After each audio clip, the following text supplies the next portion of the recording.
Bismillahirrahmanirrahim.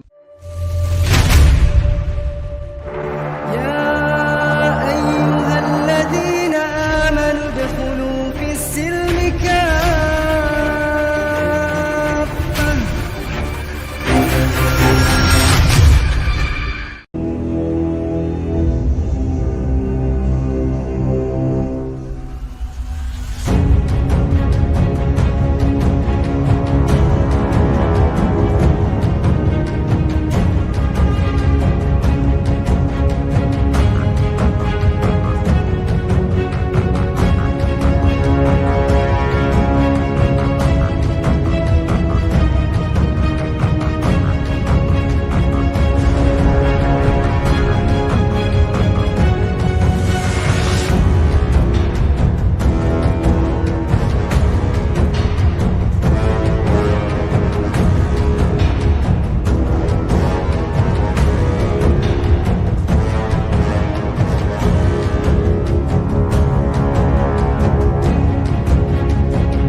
Kita akan mengkisahkan satu peperangan yang luar biasa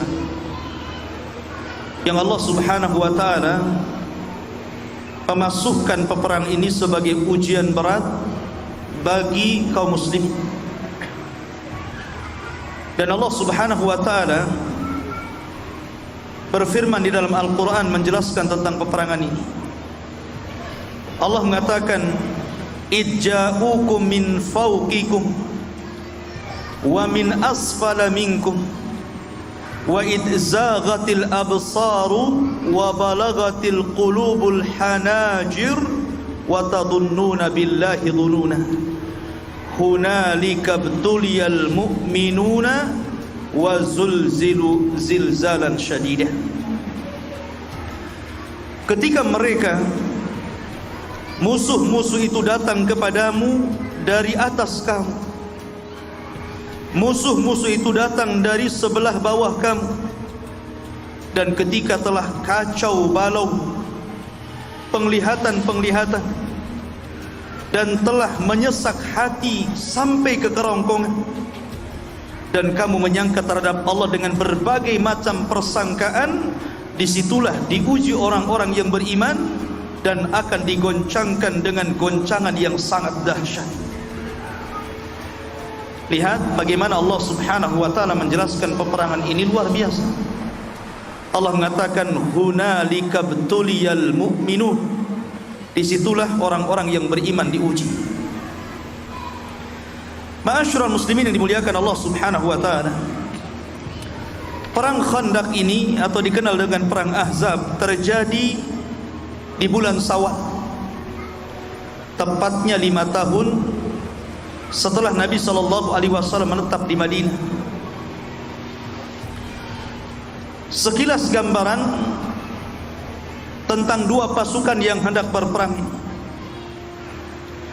Kita tahu bahwa dari kalangan kaum muslimin, maka pasukan terdiri daripada orang-orang muhajirin dan orang-orang ansar yang ada di Madinah. Adapun dari kalangan musuhnya, diantaranya adalah kabilah besar, ma'ruf kabilah Quraisy, dan kabilah-kabilah kecil di bawahnya. Kemudian kabilah Ghatafan, ini kabilah yang sangat besar, memiliki tentara banyak dan memiliki kabilah-kabilah di bawahnya.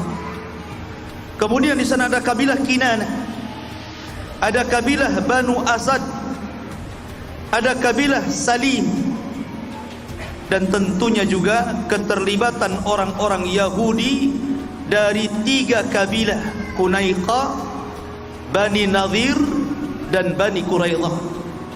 Kemudian juga keterlibatan orang-orang munafik yang berada di tubuh kaum muslimin. Anda bisa bayangkan kekuatannya saja sudah beda ini. Orang-orang muhajirin dan ansar dikepung dari seluruh segi.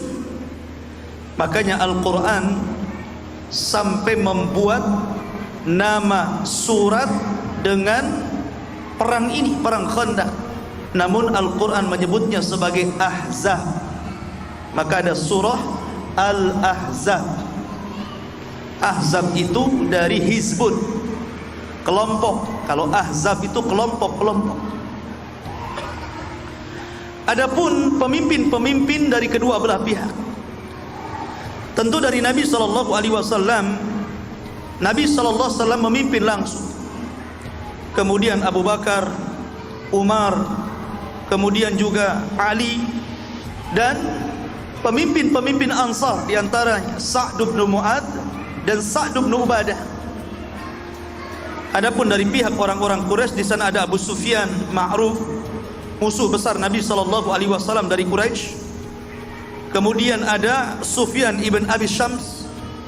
Kemudian ada Al-Harith ibn Auf. Kemudian ada Uyainah ibn Husain. Dan juga dari pihak Yahudi juga ada Huyai ibn Akhtab sebagai penggerak dari kalangan Yahudi yang menjadi provokator utama dalam perang ini. Huyai ibn Akhtab. Ma'asyiral muslimin, adapun dari jumlah pasukan, pasukan kaum muslimin itu maksimal paling banyak 3.000 orang. Sementara dari Ahzab, kelompok-kelompok yang berkumpul itu sekitar 10.000 lebih. Karena dari Quraisy saja 4.000, dari Ghatafan 6.000, belum orang-orang Yahudi dan belum orang-orang munafik yang ada di tubuh kaum muslimin. Makanya kalau kita sudah tahu gambaran bagaimana perang Khandaq ini, wajar kalau Allah Subhanahu wa taala mengatakan hunalika betuliyal mu'minun.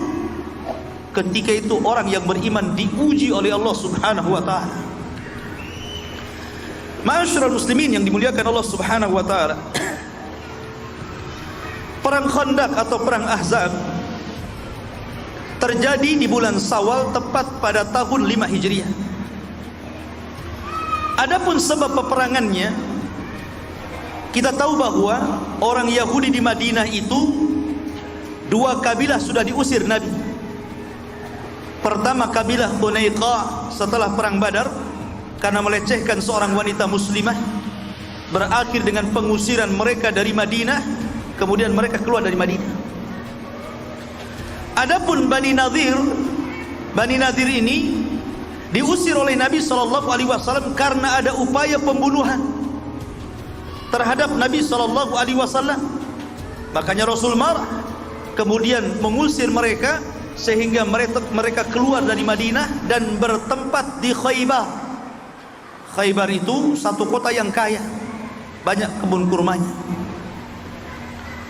Sehingga kabilah yang masih menetap itu cuma satu, namanya Bani Quraidah, itu yang ada dalam Madinah. Lah Bani Nadir ini yang dikepalai oleh Huyai ibn Akhtab dan yang lainnya ingin membalas dendam kepada Nabi SAW karena merasa tidak terima. Sudah banyak kesulitan yang mereka hadapi berhadapan dengan kaum muslimin. Sebelumnya Bani Quraidah diusir, kemudian mereka juga diusir. Melihat perkembangan Islam yang luar biasa, tidak tenang hidupnya. Akhirnya kemudian Huyai bin Akhtab ini mengompori beberapa kabilah-kabilah Yahudi untuk bersatu. Kemudian akhirnya sepakat mengirim 20 orang sebagai perwakilan orang-orang Yahudi untuk menghasut seluruh kabilah Arab agar menyerang Nabi SAW dan pasukan. Ini sebab terjadinya perang Khandaq di sini. Dan subhanallah ikhwan, semua takdir Allah Subhanahu wa taala. Huyai ibn Akhtab dan orang-orangnya datang ke Quraisy, menemui pembesar Quraisy siapa? Abu Sufyan. Kemudian berdiskusi soal apa yang terjadi suasana ketika itu. Maka mulailah mereka mengompori orang-orang Quraisy, orang-orang Arab Quraisy dengan mengatakan, masih ingat engkau bagaimana kekalahan engkau di Badar, kemudian juga di Uhud. Sekarang fursatukum, sekarang waktunya kalian yang menang. Jangan asik Muhammad saja, sekarang waktunya kalian bergerak. Tapi sebelum itu orang-orang Yahudi ini pintar. Jadi mereka datang kepada orang-orang Quraisy Mekah itu, kemudian memuji-muji agama orang-orang Quraisy dan mengatakan bahwa inna dinakum khairun min dini Muhammad. Sesungguhnya agama kalian itu lebih baik, jauh lebih baik dibandingkan agama Muhammad, katanya. Tuh lihat, provokator kan begitu ya. Dia harus ambil hatinya dulu. Akhirnya kemudian kata Abu Sufyan, mana buktinya? Kalau seandainya kalian itu mengatakan agama kami jauh lebih baik daripada agama Muhammad. Akhirnya 20 delegasi Yahudi ini sujud ke patung-patung mereka, menunjukkan bahwa agama orang Quraisy lebih baik dibandingkan agama Islam. Subhanallah, lihat orang-orang Yahudi ini. Orang Yahudi ini tahu bahwa agama Rasul sallallahu alaihi wasallam jauh dibandingkan agama orang Quraisy, karena orang Yahudi itu diberikan kitab. Mereka ahlul kitab. Dan sebelum orang-orang Ansor masuk Islam, mereka terdiri dari dua kabilah, Khazraj dan Aus. Itu biasa perang dengan orang Yahudi, karena orang Yahudi tidak suka dengan para penyembah berhala, karena orang Yahudi tidak menyembah berhala. Dan mereka tahu kebenaran yang ada pada Nabi sallallahu alaihi wasallam, cuman karena kesombongan dan hasad, akhirnya mereka menolaknya. Tapi mereka punya kaidah al-ghayatu tubarrirul wasilah, bahwa tujuan itu harus menghalalkan segala cara.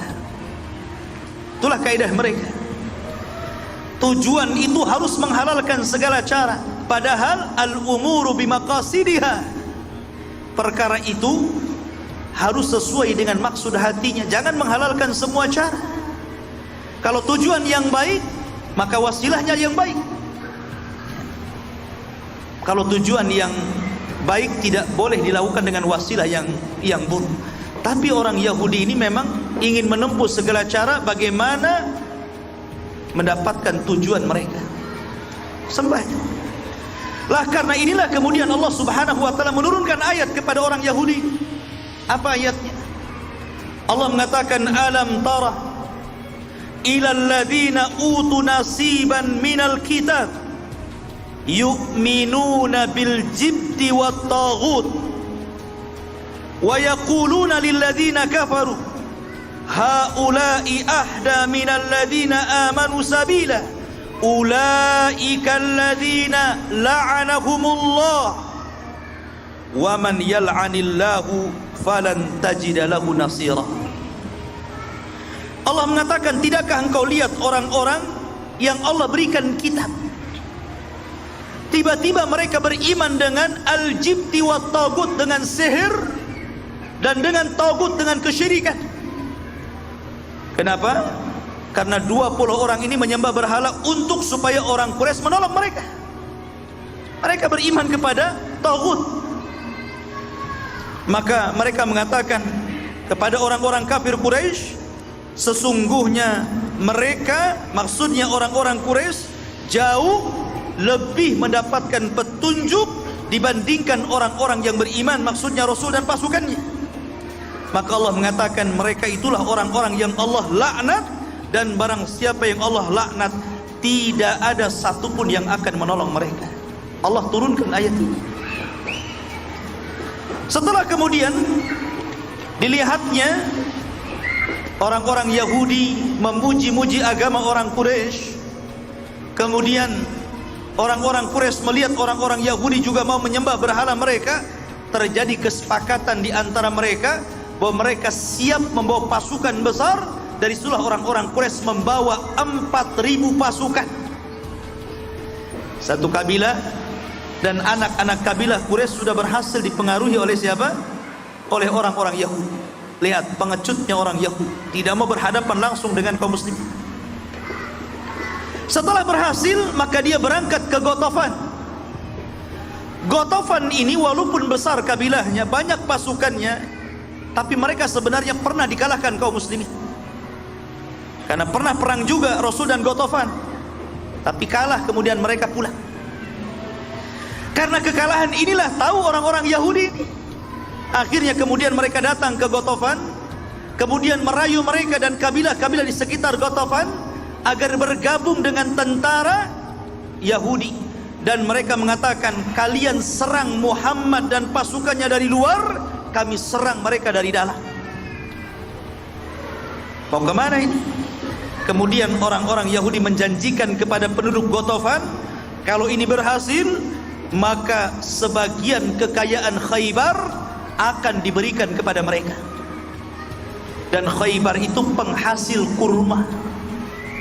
Orang dulu itu kaya-kaya karena kurma. Jadi kalau punya kebun kurma itu kaya orang dulu itu. Jadi kekayaan itu dilihat dengan kebun kurma.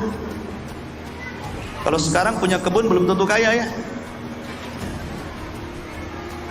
Lah akhirnya kemudian sepakat tuh. Maka mereka menyepakati waktunya untuk saling bertemu di Madinah. Berangkat dua pasukan ini, Quraisy dengan 4.000 pasukan, Ghatafan dan kabilah-kabilah kecil di sekitarnya membawa 6.000 pasukan. Maka seluruh pasukan 10.000 itu bayangkan, bergerak menuju Madinah. Ma'asyiral muslimin yang dimuliakan Allah Subhanahu wa taala. Maka kemudian setelah mereka bergerak, maka Nabi SAW kedatangan jasus, kedatangan mata-mata, menceritakan di hadapan Rasul bahwa ada gerakan-gerakan yang datang dari Arab. Mereka akan menyerbu Madinah. Bagaimana ini? Nabi SAW adalah orang cerdas, ya, memiliki pandangan yang luar biasa. Sebenarnya Nabi SAW bisa saja menyerang 10.000 itu dengan pasukan berani matinya, karena para sahabat tidak takut mati kecuali orang munafik. Tapi Nabi SAW ingin bertahan di Madinah karena Rasul menggunakan logika. Ini 3.000 lawan 10.000, belum Yahudi, belum munafik, ini pasti akan terjadi kekalahan. Maka Nabi SAW berusaha untuk bermusyawarah dengan para sahabat. Lah ketika bermusyawarah itulah satu di antara para sahabat ada namanya Salman Al-Farisi. Salman Al-Farisi ini nggak pernah ikut perang. Di Badar tidak ikut, di Uhud tidak ikut. Pokoknya dia tidak ikut perang Badar kecuali ketika 5 tahun menetap di Madinah, Rasul dan para sahabat baru ikut perang Khandaq. Bukan berarti dia tidak mau perang, tidak, karena ketika itu dia seorang budaknya Yahudi. Dia bekerja kepada orang Yahudi sampai dia merdekakan dirinya, bebas dari orang Yahudi, baru kemudian bergabung dengan Rasul. Makanya baru pada tahun 5 Hijriah dia baru bergabung dalam perang Khandaq. Dan Salman itu bukan orang Arab, Salman itu orang Persia. Karena kebanyakan sahabat yang mula-mula masuk Islam kebanyakan dari luar, bukan dari orang Arab. Contohnya Bilal orang Ethiopia. Suhaib orang Romawi. Kemudian Salman orang Persia. Maka Salman memberikan idenya ketika itu dan mengatakan, ya Rasulullah, kunna fil Faris idza husirna khandaqna. Wahai Rasul, kebiasaan kami di negeri Persia, kalau dalam kondisi terjadi hujum, penyerangan mendadak, ataupun kami dikepung, biasanya kami menggali parit, menggali Khandaq. Makanya dari sisi ini perang itu disebut Khandaq, tapi dari sisi musuh yang gabungan-gabungan tadi, maka perang itu disebut Ahzab. Ikhwan, Madinah itu, kalau antum tahu gambaran Madinah, Sebelah timur dan barat Madinah itu pegunungan batu. Jadi sebelah barat gunung batu, sebelah timur gunung batu. Batu-batu hitam, cadas-cadas hitam. Sehingga musuh tidak mungkin datang dari barat dan musuh tidak mungkin datang dari timur. Kenapa? Karena tidak mungkin dilalui oleh unta dan kuda. Dan kalau mereka naik, kelelahan mereka. Artinya dari sini aman Madinah kan? Karena terapit dari dua bebukitan dan batuan ini. Susah nih, gak bisa dilalui unta dan kuda. Sementara sebelah selatan itu penuh dengan pohon kurma. Dan di situ perkampungan banyak. Sehingga susah juga untuk diterobos. Kecuali sebelah utara. Sehingga mereka hanya bisa masuk dari sebelah utara. Makanya dari sini idenya Salman masuk di akal. Ya, masuk di akal nih. Mereka hanya bisa lewat utara. Akhirnya kemudian Nabi SAW menerima siapa? Idenya Salman Al-Farisi untuk membuat parit yang sangat lebar. Konon parit itu panjangnya 5 meter, dalamnya 5 meter. Ya, kalau 1 meter ya kuda loncat lah ya. Kuda poni saja bisa loncat. Ya, ya harus 5 meter lah ya, kudanya biar masuk ke dalam. Dan kalau tidak dalam, kudanya loncat lagi kan begitu. Harus dalam dia. Dan harus lebar. Dan itu panjangnya bayangkan 12 kilo. Sampai mana 12 kilo kalau dari sini? 12 kilo ikhwan. Bayangkan sahabat menggali parit, lebar 5 meter, dalam 5 meter, panjang 12 kilo. Ini pekerjaan apa ini? Nggak ada beko ikhwan. Kalau pakai beko dikeruk-keruk sebentar. Ya, ini pakai cangkul alat sekedarnya. Belum perang sudah kelelahan. Apalagi di musim dingin waktu itu, dan para sahabat kelaparan. Bagaimana tidak kelaparan? Mereka dikepung. Akses untuk keluar susah. Untuk belanja, masuk barang, keluar barang susah, dikepung. Jadi wajar kalau mengatakan hunalika btuliyal mu'minun. Ya, perang Ahzab itu ujian bagi kaum muslimin. Akhirnya mereka menggali parit. Parit digali, hanya satu jalan itu saja. Ya. Dan mereka harus bergerak cepat ikhwan, karena musuh itu ada batas waktunya. Ya. Harus cepat bergerak, sehingga mau tidak mau mereka harus mengeluarkan tenaga mereka untuk segera selesai paritnya. Subhanallah, Rasul langsung turun tangan. Sampai dikisahkan, karena hari pembuatan parit itu memang Madinah lagi musim dingin. Dan antum tahu bahwa musim dingin sini dengan musim sana, dingin sana beda.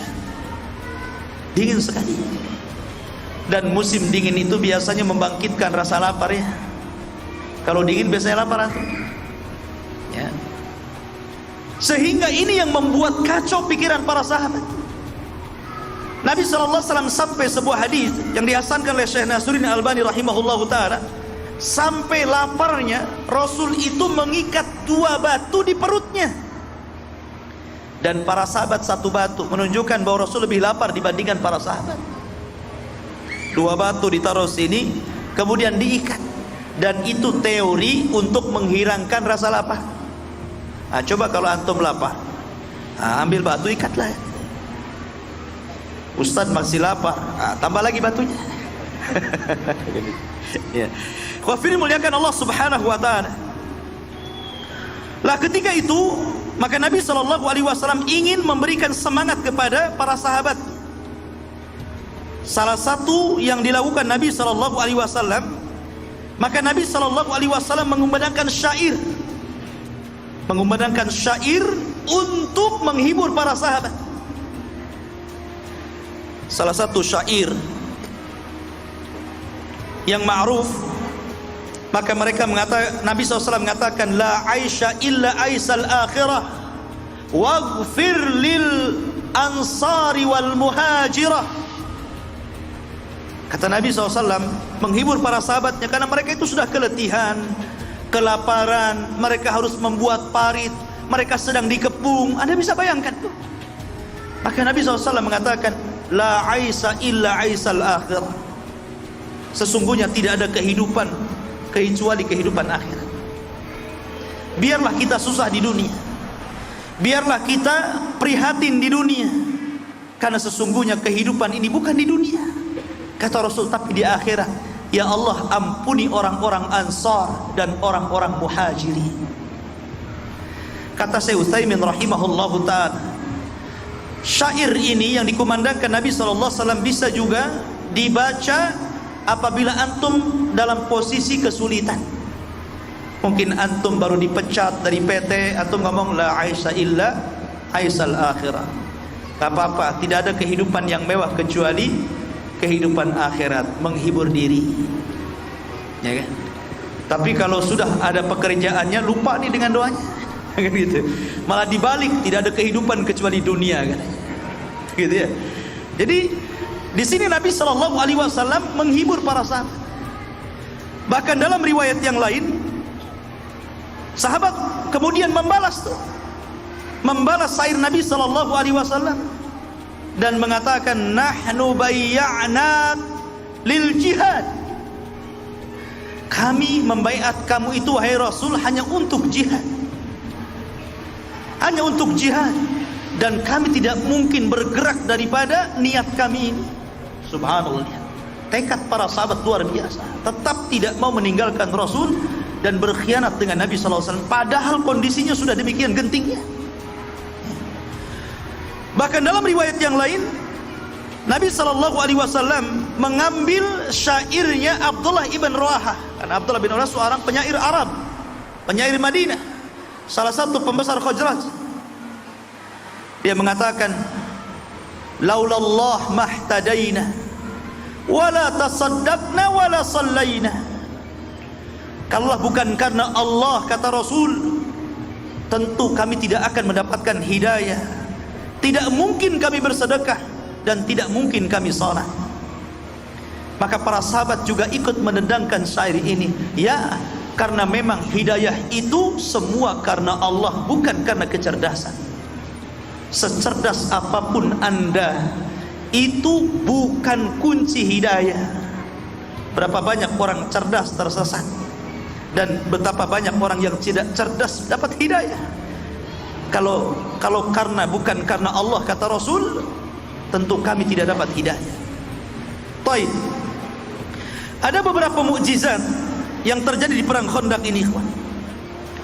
Salah satunya adalah ketika Nabi SAW dilaporkan oleh para sahabat ada batu yang menghalangi proyek penggalian parit.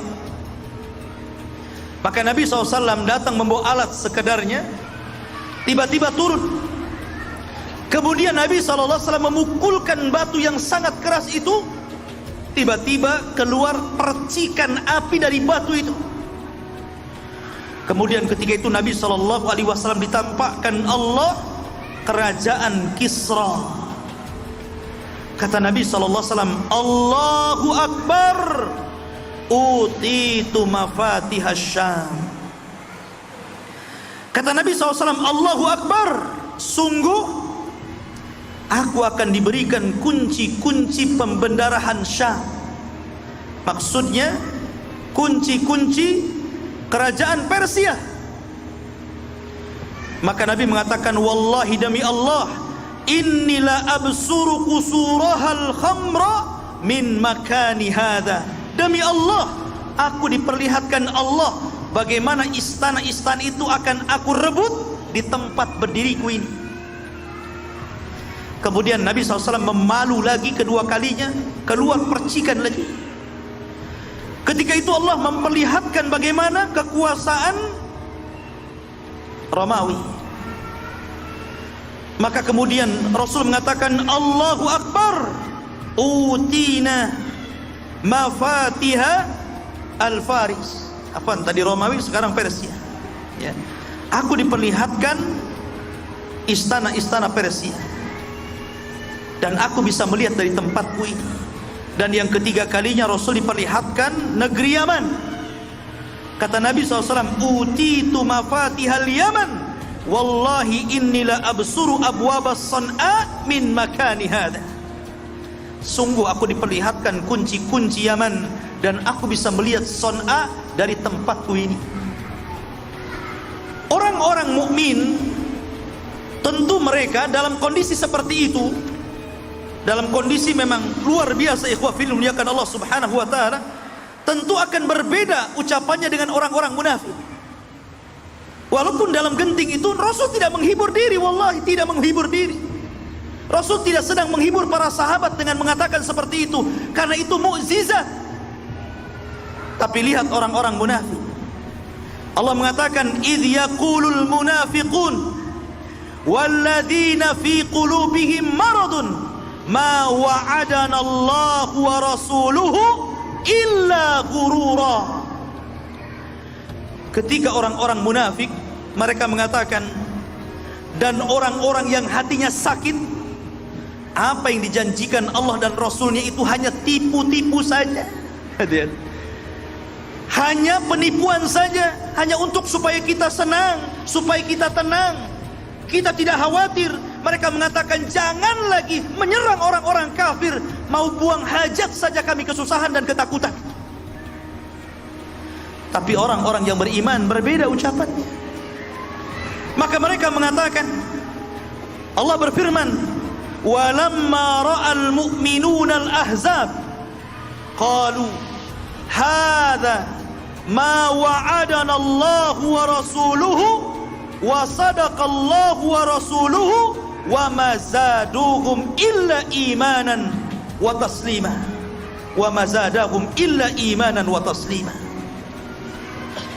Dan ketika orang-orang yang beriman justru ketika mendengar dan melihat bagaimana pasukan Ahzab yang berkelompok-kelompok tadi siap menggempur mereka, kemudian Nabi SAW melihat akan kekuasaan Kisra, akan kekuasaan Kaisar, Romawi dan Persia dan Yaman akan takluk di tangan kaum muslimin. Orang-orang beriman mengatakan, "Ma wa'adanallahu wa rasuluhu wa sadaqallahu wa rasuluhu." Apa yang dijanjikan Allah dan Rasul sebuah kebenaran. Apa yang dijanjikan Allah dan Rasulnya sebuah kebenaran. Dan mereka tidak menambah kecuali iman dan penyerahan diri mereka kepada Allah dan Rasulnya. Lihat, di sini ada kubu mukmin dan kubu munafik. Di dalam itu sudah kacau itu. Bagaimana di luar? Ya.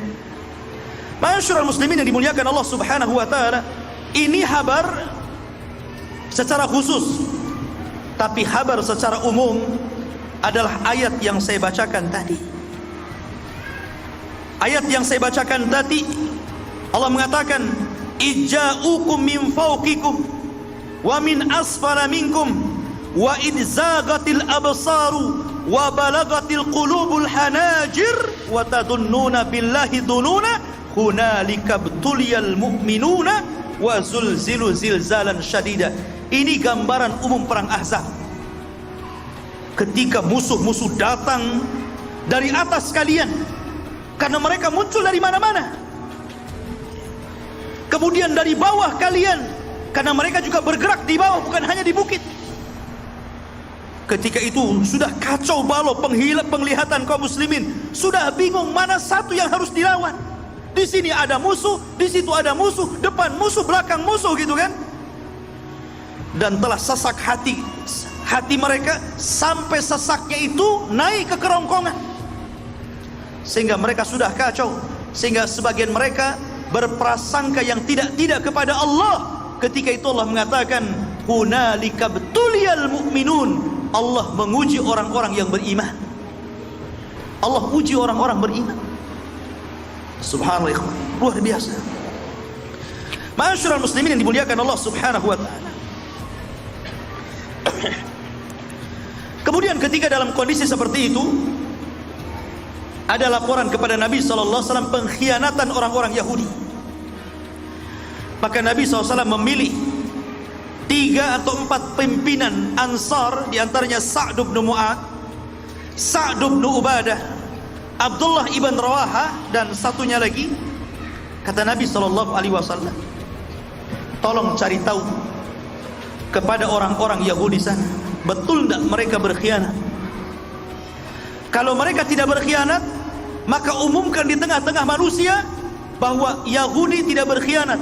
Mereka tetap memegang perjanjian perdamaian dengan kita.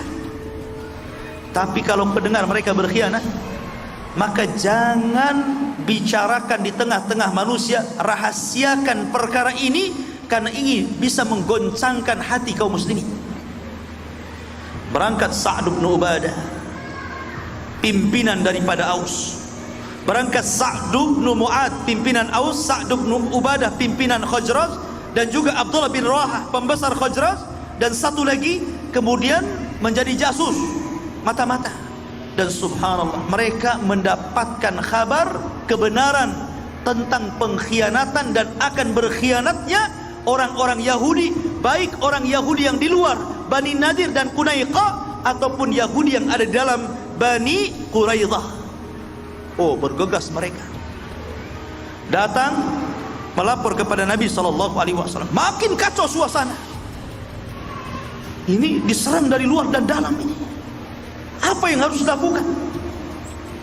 Maka ketika itu Nabi SAW kemudian memanggil dua pemimpin Madinah ini, Sa'd bin Ubadah dan Sa'd bin Mu'ad. Kata Rasul, kalau begini kita harus menghalau orang-orang Ghatafan, karena mereka banyak pasukan, 6.000 pasukan Ghatafan itu banyak. Kalau Quraisy 4.000 saja. Bagaimana kalau seandainya separuh kekayaan Madinah kita serahkan kepada mereka, biar mereka pulang, biar kita berhadapan dengan Quraisy saja. Maka kata Sa'd bin Ubadah, Rasul, apakah itu wahyu dari Allah ataukah hanya ide kamu saja? Kata Nabi SAW, tidak, ini hanya ideku, bukan dari Allah Subhanahu wa ta'ala. Pentingnya bermusyawarah, ikhwan. Walaupun Rasul seorang Nabi, tetap bermusyawarah ya. Maka kata Sa'd bin Ubadah, Rasul, orang-orang Ghatafan dulu sebelum kami masuk Islam, kami masih di atas kesyirikan. Kami saja tidak pernah menyerahkan kekayaan kami kepada mereka, kecuali karena dua perkara: jual beli, ataupun karena urusan kira ataupun diyafah. Pasal urusan bertamu, mereka bertamu kita kasih, atau mereka beli kita jual.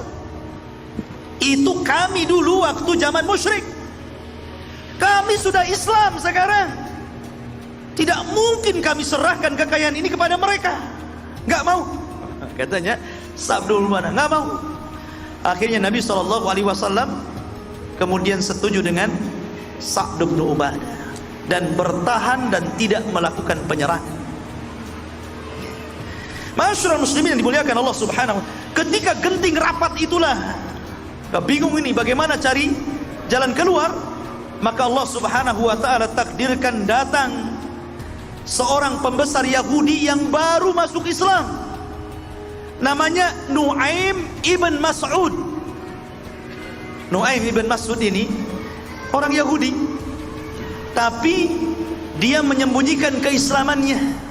Orang Yahudi tidak tahu kalau dia Muslim, sehingga dia mengatakan, ya Rasulullah, boleh enggak saya punya ide? Kata Rasul, silakan. Apa idemu? Kata Nu'aim, bagaimana kalau kita adu dombakan saja orang-orang Ghatafan, orang-orang Quraisy dengan orang-orang Yahudi. Dan al-harbu khidah, yang namanya peperangan itu penipuan. Menipu dalam perang tidak ada masalah, mengadu domba dalam peperangan tidak ada masalah, karena al-harbu khilah, peperangan itu tipu daya. Mau nipu dalam perang gak apa-apa, yang penting menang. Nah, itu perang bedanya. Kalau sudah selesai perang, jangan nipu. Ini khusus perang saja ya, karena ada nasnya. Akhirnya Nu'aim ibn Mas'ud datang kepada orang Yahudi. Datang dia kepada ngaco orang Yahudi. Katanya Nu'aim pada orang Yahudi, kaifa ana fikum, bagaimana menurut kalian tentang sosok saya ini? Karena dia salah satu tokoh Yahudi dulunya, maka dipuji orang Yahudi, anta khair, kamu orang baik, indana, di sisi kami orang Yahudi ya. Maka kemudian mulailah dia memasukkan keraguan kepada orang Yahudi tentang bantuan Quraisy. Apa katanya dia? Hal tadhunnuna anna Quraisyan idza qatalat nabiyan atau Muhammadan wa akhadat ma turid. Apakah kalian mengira kalau orang-orang Quraisy itu datang menyerang Muhammad, kemudian mereka mengambil apa yang mereka sudah inginkan, kemudian mereka pulang ke Mekah, apa kalian akan aman di Madinah? Boleh jadi setelah orang Quraisy perang, tiba-tiba Muhammad dan pasukan menyerang kalian syarrokitlah dengan seburuk-buruk penyerangan. Mau kalian? Digituin, ditakut-takutin kan gitu. Kata orang Yahudi, betul juga ini katanya ya. Akhirnya kemudian dia mengatakan, wa kaifa ra'yuk? Lalu bagaimana pendapat? Maka kata Nuaim, begini saja. Bagaimana kalau seandainya kita minta jaminan kepada orang-orang Quraisy itu? Kita tahan 10 anak mereka sebagai jaminan. Kalau mereka berkhianat setelah memenangkan peperangan, kita bunuh saja 10 anak ini. Tentu mereka akan ketakutan dan tidak akan mungkin mereka keluar dari perjanjian. Karena anak mereka kita tahan, anak pembesar-pembesarnya kita tahan. Akhirnya muafik, setuju. Ya. Sudah selesai. Maka Nuaim bin Mas'ud bergerak menuju Quraisy. Kemudian dia mengatakan kepada orang-orang Quraisy, sesungguhnya orang-orang Yahudi di Madinah, mereka tidak jadi perang melawan Rasul karena mereka ketakutan dan terikat dengan perjanjian. Akhirnya Muhammad marah dan mensyaratkan untuk supaya orang-orang Yahudi mengambil 10 orang anak pembesar Quraisy dan dibunuh. Itulah bentuk bahwa orang-orang Yahudi masih memiliki loyalitas kepada perjanjian perdamaian dengan Rasulullah SAW. Lihat, ya, begitulah orang adu domba ya. Antum jangan tiru. Ini perang. Akhirnya orang-orang musyrikun, ya, mulai ragu-ragu. Yang betul kamu ngomong, gitu kan? Ya, coba saja nanti dia akan datang ke sini. Ya. Kemudian dia Nuaim bin Mas'ud pergi, datang orang-orang Quraisy ini, datang orang-orang Yahudi menuju orang-orang Quraisy. Kemudian mengatakan, apakah ada jaminan kalau seandainya kalian memenangkan peperangan ini dan kami bantu dari dalam, kemudian kalian akan memberikan keamanan kami di Madinah? Kata orang Quraisy, ya tentu. Ya. Maka orang-orang Yahudi mengatakan, kalau begitu serahkan 10 anak pembesar kalian untuk kami bawa ke Madinah. Kata orang-orang Quraisy, kami sudah tahu ini maksudnya apa ini. Kenapa? Sudah tahu tadi dari Nuaim bin Mas'ud. Ya. Oh, nggak bisa. Ya. Nggak bisa. Akhirnya bubarlah pasukan ini. Tidak jadi. Kemudian mereka melakukan penyerangan bersama-sama kepada Madinah. Kacau balau di luar akhirnya. Ya. Ma'asyiral muslimin yang dimuliakan Allah Subhanahu wa taala. Itu sekilas tentang kacaunya di luar. Akhirnya karena orang-orang Quraisy dan Ghatafan juga sudah berada di Madinah. Sementara orang Yahudi tidak mau ikut campur lagi karena sudah ketakutan juga. Dan begitulah orang Yahudi. Orang Yahudi itu kalau berperang bersama orang Islam tidak berani langsung berhadapan-hadapan, pasti mengambil orang untuk berperang, entah dengan dibayar gitu kan, entah dengan diiming-imingi apa begitu. Begitulah orang Yahudi licik. Ya. Akhirnya mereka pun berperang dalam perang Ahzab. Memang ada sedikit mubarazah, perang tanding di antaranya Ali dan Amr bin Abdullah bin Wud gitu kan, dan beberapa sahabat, tapi tidak banyak. Dan subhanallah yang luar biasa, dalam perang Khandaq ini tidak banyak yang jadi korban, lain seperti perang Uhud ya. Karena dalam perang Khandaq ini korban hanya sedikit. Dari kaum muslimin 9 orang, salah satunya pembesar Ansar. Dan dari orang musyrik hanya 4 orang saja. Tapi Nabi SAW membiarkan orang-orang itu lari tunggang langgang kembali ke Mekah, dan dengan sedikitnya korban dan sedikitnya peperangan menunjukkan bahwa Islam itu tegak bukan dengan peperangan. Karena tidak banyak korban kan, sedikit perang, ya memang berhadap-hadapan, siap-siap tempur-tempuran gitu kan, tapi tidak jadi, akhirnya dimenangkan. Atau mungkin ada perdamaian. Dan ini menunjukkan bahwa agama Islam itu agama rahmat, ikhwan. Ya, bukan teroris, bukan radikalis, bukan agama sadis, tidak. Peperangan yang tumpah darah itu bisa dihitung dengan jari. Ini buktinya perang Ahzab yang dikepung saja, yang korban tidak banyak. Subhanallah, ikhwan. Nabi SAW berusaha melindungi parit itu, dan para wanita, bayi-bayi diletakkan di bukit-bukit yang tinggi supaya mereka aman. Dan Nabi SAW mewakilkan kepada Abdullah ibnu Ummi Maktum untuk menjadi muadzin sekaligus imam di Masjid Nabawi. Padahal Abdullah ibnu Ummi Maktum itu adalah orang buta, dan dulu pernah dicuekin Rasul. Ketika Nabi berdakwah di hadapan pembesar-pembesar Quraisy, datang Abdullah ibnu Ummi Maktum mengganggu dakwah Rasul. Kemudian Rasul ngelirik saja enggak, sampai Rasul bermuka masam. Ngapain dia datang, mungkin bahasa kitanya gitu. Maka Allah turunkan ayat abasa wa tawalla an ja'ahul a'ma. Allah tegur, jangan seperti itu, jangan bermuka masam. Ini jelas-jelas mau masuk Islam, itu belum tentu walaupun pembesar gitu kan. Maka Rasulullah SAW kemudian ditegur oleh Allah. Dulu dia tidak diperhatikan dalam perang Khandaq, justru dia orang pilihan menjadi muadzin dan imam Masjid Nabawi. Dia buta, dan dia seorang muadzin di sholat subuh. Bagaimana dia buta tapi jadi muadzin sholat subuh? Cemana dia melihat fajar shodiknya? Dia kan buta, ya.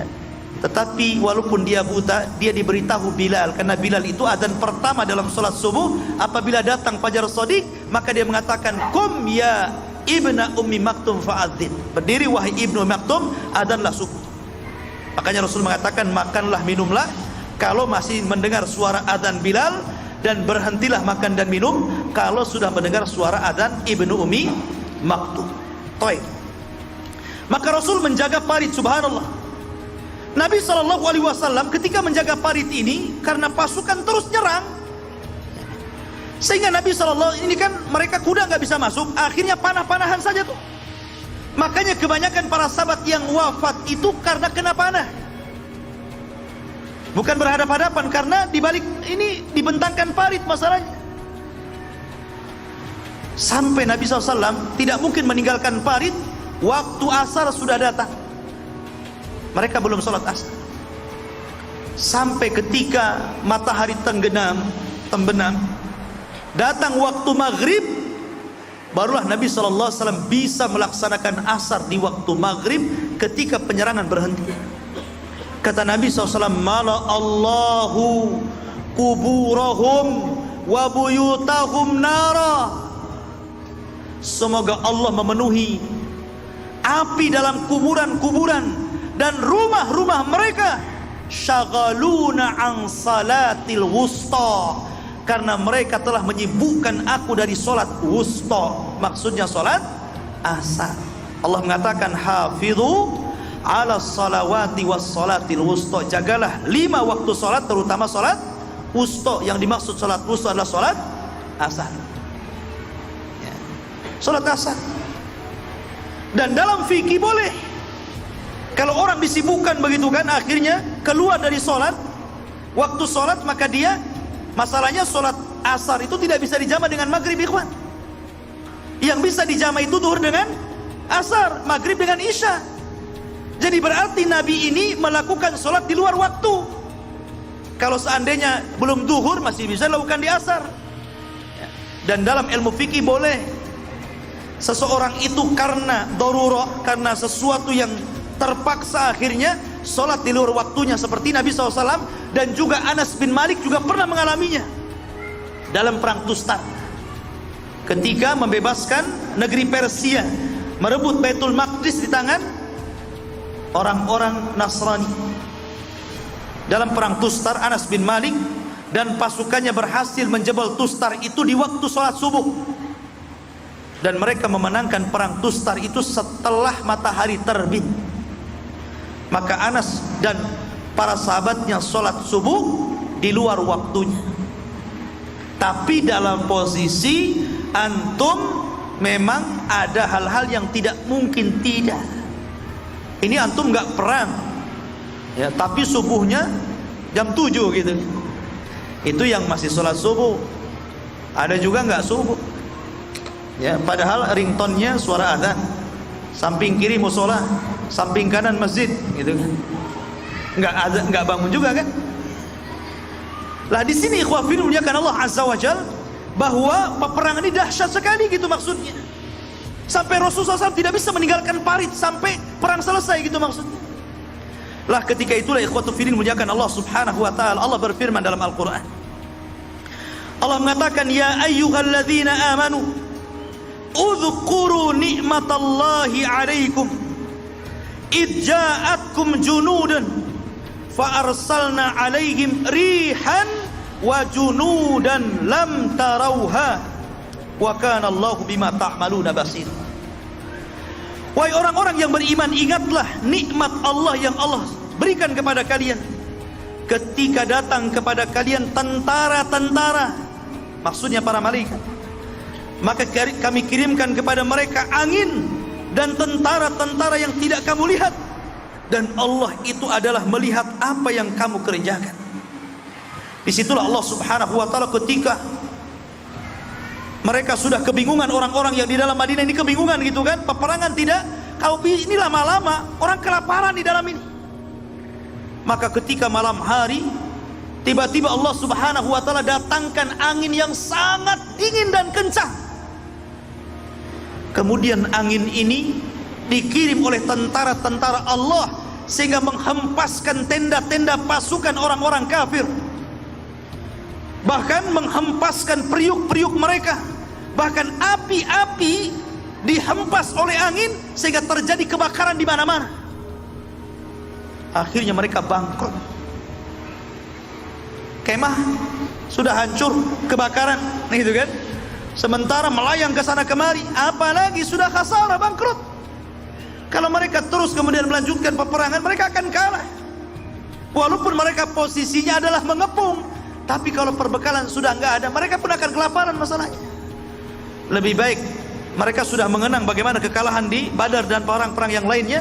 Akhirnya orang-orang kafir pun, kafir musyrik, pulang lagi ke Mekah. Orang Gotofan pulang ke Gotofan, orang-orang Quraisy pulang ke Quraisy. Yang tersisa siapa? Yahudi. Baru tahu ya go ya. Sekarang teman-temanmu sudah nggak ada. Sementara orang Yahudi yang di dalam Madinah cuma tinggal satu kabilah, namanya Bani Quraidah. Karena kabilah Bani Qunaiqah dan kabilah Bani Nadir sudah jauh di Khaybar. Ketika Nabi SAW baru selesai perang Ahzab ini, baru dimenangkan Allah, luka-luka para sahabat belum kering. Makanya Allah mengatakan, lilladzina istajabu lillahi walir rasul min ba'di ma asabahumul qarah lilladzina ahsanu minhum wattaqau ajrun adzim. Bagi orang-orang yang memenuhi panggilan Allah dan Rasulnya setelah mereka ditimpakan luka-luka peperangan, bagi orang-orang yang beriman dan bertakwa, artinya mau menambah peperangan lagi, maka bagi mereka pahala yang sangat besar. Baru selesai peperangan, kemudian Nabi SAW masuk ke rumahnya, kemudian mandi, tiba-tiba Jibril datang dan mengatakan, ya Muhammad, kenapa kau lepas baju perangmu sementara malaikat belum melepas baju perangnya? Kata Nabi SAW, apa maksudnya? Maka kata Jibril, berangkat ke Bani Quraidah, serbu mereka. Maka Nabi SAW pakai lagi baju besinya, keluar, dikumpulkan para pasukan Ahzab ini. Mereka belum istirahat, luka-luka mereka masih bercucuran.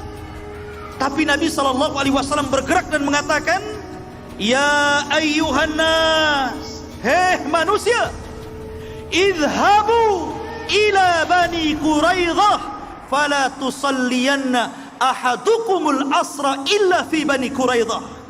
Masya Allah. Kata Rasul, hei manusia, bergerak kita, kepung, serbu Bani Quraidah, bergerak dari sekarang. Jangan sholat asar di jalan kecuali sampai di Bani Quraidah. Bergerak pasukan ikhwan, 3.000 pasukan bergerak. Di sini ada sedikit faedah fikhiyah, faedah fikih. Ketika para sahabat bergerak, rupanya ada orang yang sholat asar di jalan, dan ada yang sholat asar di Bani Quraidah melihat dohir perintah Rasul, sehingga dilaporkan kepada Rasul. Rasul, di antara kami ada yang sholat asar di jalan dan ada yang sholat asar di Bani Quraidah karena melihat dohir dari perintah anda. Tapi Nabi SAW tidak mencela keduanya, tidak mencela orang yang sholat di jalan dan tidak pula mencela orang yang sholat di Bani Quraidah, karena perkara ini perkara muhtamil, perkara yang ada kemungkinan. Perintah Rasul itu ada kemungkinan di dalam. Bagi yang sholat asar di jalan karena memahami perintah Rasul itu, boleh jadi Rasul menghendaki bergegas segera biar cepat sampai maksudnya. Bukan tidak boleh sholat asar di jalan, tetapi sebagian para sahabat melihat dohir daripada perintah. Makanya kata Imam Ibnu Hazm rahimahullahu ta'ala mengatakan, kalau aku hidup di zaman itu, maka aku akan sholat di Bani Quraidah sebagaimana dohir perintah Nabi SAW. Tapi hikmah fikhiyahnya di sini, Nabi tidak mencela dalam urusan perselisihan furu'. Coba. Maka antum juga sama. Jangan gara-gara antum berbeda pendapat dalam urusan furu'iyah, dalam urusan amaliyah ibadah, kemudian antum saling menyalahkan. Gara-gara kunut subuh, di bid'ah-bid'ahkan. Kadang-kadang nggak mau sholat di situ. Kenapa nggak mau sholat di situ? Nggak ada kunutnya. Kenapa nggak mau sholat di situ? Ada kunutnya. Gitu ya. Ini cemana nih orang? Gara-gara kunut, akhirnya cerai suami istri. Yang istri kunut, suami nggak kunut. Ini istri saya ini bid'ah ini, katanya. Lah ikhwah, janganlah urusan-urusan furu. Nabi loh tidak marah kok. Kenapa antum yang marah? Ya. Kecuali urusan akidah lah, itu baru. Nah, ini ada faedah, jangan terlampau keras antum. Kalau masih ada ulamanya dalam urusan fikih, sudah biarkan. Jangan terlalu keras. Ya. Lah ketika kemudian Nabi SAW berhasil mengepung Bani Quraidah, maka mereka ditawan yang laki-lakinya. Kemudian Rasul memanggil pemimpin Ansar, Sa'd bin Mu'adz, dan mengatakan, ya Sa'd, sekarang hukuman mereka terserah kamu. Kira-kira apa yang engkau akan lakukan kepada mereka? Saya ikut, kata Rasul. Maka kata Sa'ad, seluruh wanita-wanita dan orang-orang lemah jadikan mereka tawanan, tapi semua yang laki-laki, yang kuat-kuat, yang muda-muda, bunuh semuanya. Karena sebab mereka peperangan ini terjadi, sebab mereka orang-orang Yahudi yang menghasut Arab ini peperangan ini terjadi. Kata Rasul, hakamta bi kitabillah, kamu telah berhukum dengan hukum Allah. Akhirnya mereka dibunuh semuanya, ya, berdasarkan kehendak daripada pemimpin Ansar ini. Lah dari sini ikhwafil dimuliakan Allah Subhanahu wa taala, berakhir kisah terang perang Ahzab. Saya hanya kutip-kutip ringkasannya karena juga waktu yang kurang memadai. Baik, assalamualaikum Ustaz.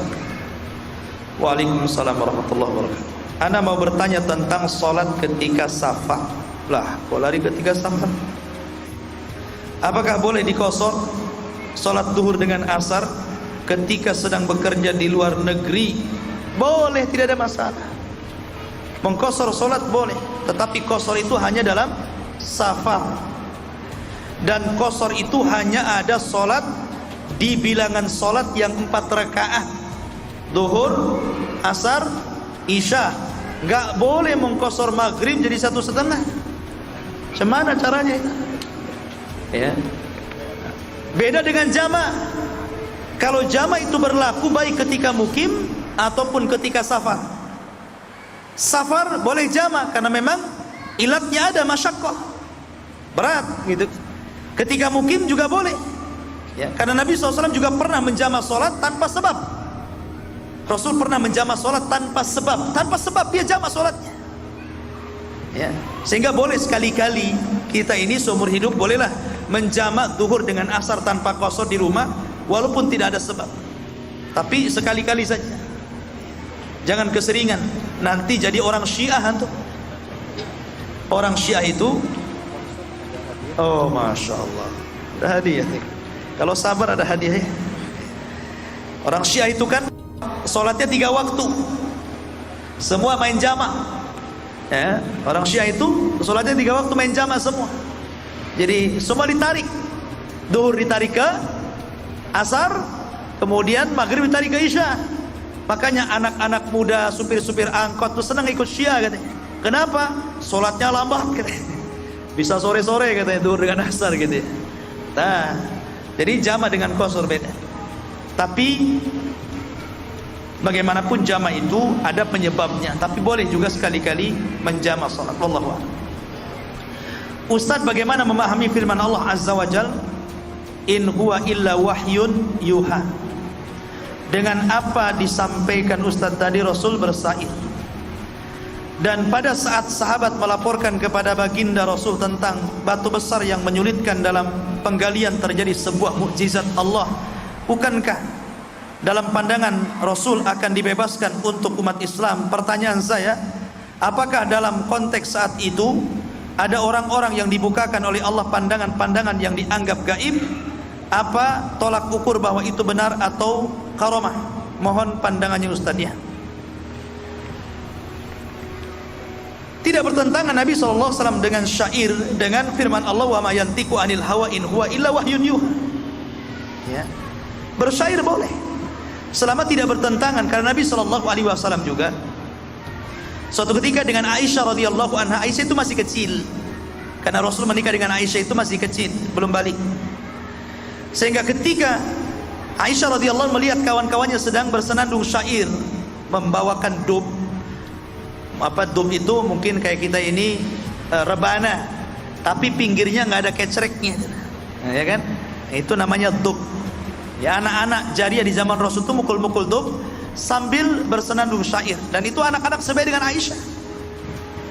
Aisyah bersandar kepada Nabi SAW, dan Rasul membiarkan sampai Aisyah puas, sampai dia bosan sendiri gitu. Ketika Aisyah, kemudian Abu Bakar datang, kemudian mengatakan, ada apa ini? Ya, di rumah Nabi SAW ada mizbar min majamir syaitan, ada suara seruling dari seruling syaitan katanya. Kata Nabi SAW, ya Abu Bakar, biar orang-orang Yahudi dan Nasrani tahu bahwa dalam Islam itu ada Id, ada ulang tahun juga, maksudnya Idul Fitri dan Idul Adha. Ya. Lah Nabi SAW ketika itu bersyair hanya untuk supaya menyemangati, dan boleh ketika orang berjihad kemudian bersenandung syair supaya semangat dan mereka kemudian fokus dengan jihad. Boleh, tidak ada, selama isi syair itu tidak bertentangan dengan Al-Quran, dan itu boleh, wallahu a'lam. Ya. Kemudian yang kedua, tentang masalah Nabi SAW melihat batu, ini mukjizat. Keanehan di dunia itu ada 3: mukjizat, karamah, sihir. Mukjizat untuk para nabi, karamah untuk para wali, dan sihir untuk para dukun. Milih yang mana tuh? Mukjizat tidak mungkin, nggak ada lagi di zaman sekarang mukjizat, karena tidak ada nabi setelah Rasulullah. Karamah boleh jadi karamah, tapi Imam Syafi'i rahimahullahu ta'ala menukilkan perkataan Imam Al-Laits, ulama Mesir. Dia mengatakan, in ra'aita rajulan, kalau engkau melihat laki-laki penampilannya seperti ustad, pakai serban, pakai songkok, penampilannya seperti ulama, tiba-tiba yamshi alal ma au yatiru fil hawa, kok bisa berjalan di air, terbang di langit? Kata Rasul, fattahimhu, curigai dia. Kalau amalannya sesuai dengan Al-Quran dan Sunnah, maka dia wali Allah. Tapi kalau amalannya tidak sesuai dengan Al-Quran dan Sunnah, maka dia wali syaitan, wali syaitan, kata Imam Syafi'i. Ya, jadi karamah itu harus wali-wali Allah. Inna awliya Allah la khaufun alaihim wa lahum yahzanun. Sesungguhnya wali-wali Allah itu orang-orang yang tidak ada rasa takut dan tidak sedih hati, karena orang-orang yang disebut wali itu adalah orang-orang yang beriman, wa kanu yattaqun, dan mereka bertakwa. Adapun sihir bisa saja. Masalahnya zaman sekarang itu antara sihir dan karamah itu beda tipis. Ya kan? Mana sihir, mana karamah, bingung kita. Ya. Ini ustadz punya keanehan tapi amalannya jauh daripada sunnah Rasul. Ini dukun punya keanehan, jelas-jelas dari setan, kan begitu. Jadi kita katakan bahwa Rasul itu mukjizat, karena di perang Khandaq banyak mukjizat. Salah satunya apa? Salah satunya makanan yang disediakan oleh Jabir bin Abdullah, putra daripada Abdullah bin Haram. Jabir melihat dingin yang sangat, para sahabat naruh batu di perutnya, Rasul pun buah batu kelaparan. Akhirnya dia nggak tega, datang kepada istrinya, istriku, bisakah kau masak? Melihatkan Rasul kelaparan gitu kan. Kata istrinya, bisa, saya masak. Masalah, masak. Padahal hanya untuk beberapa orang saja, ingin mengundang Rasul dan sebagian para sahabat yang dipilihnya saja. Kemudian setelah masak, Jabir mengatakan, ya Rasulullah, mari ku undang kau masak. Belum lagi menyebutkan angka berapanya, kata Rasul, para sahabat, Jabir mengundang kita makan 1000 pasukan, ikhwan. Ini 2 priuk. Coba bayangkan coba. La ilaha illallah. Kata Nabi SAW, irji ya Jabir, pulang kau Jabir. Hadis ini dalam Sahih Bukhari loh ya. Pulang wahai Jabir, kau jangan pernah membuka tutup priuk itu. Jangan kau apa-apain dulu sampai ku datang. Akhirnya Nabi SAW datang, kemudian berdoa di situ. Subhanallah, 1000 pasukan makan dari 2 priuk itu, dan sama sekali tidak habis, masih ada sisa untuk dimakan Jabir dan keluarganya. Bagaimana caranya itu? Mukjizat. Antum tidak bisa kayak gitu. Antum jangan coba-coba. Ya, ayo kita makan di rumah saya gitu kan. Ini 1 jam Arafah gitu kan. Antum tekor gitu. Ya. Wallahu a'lam.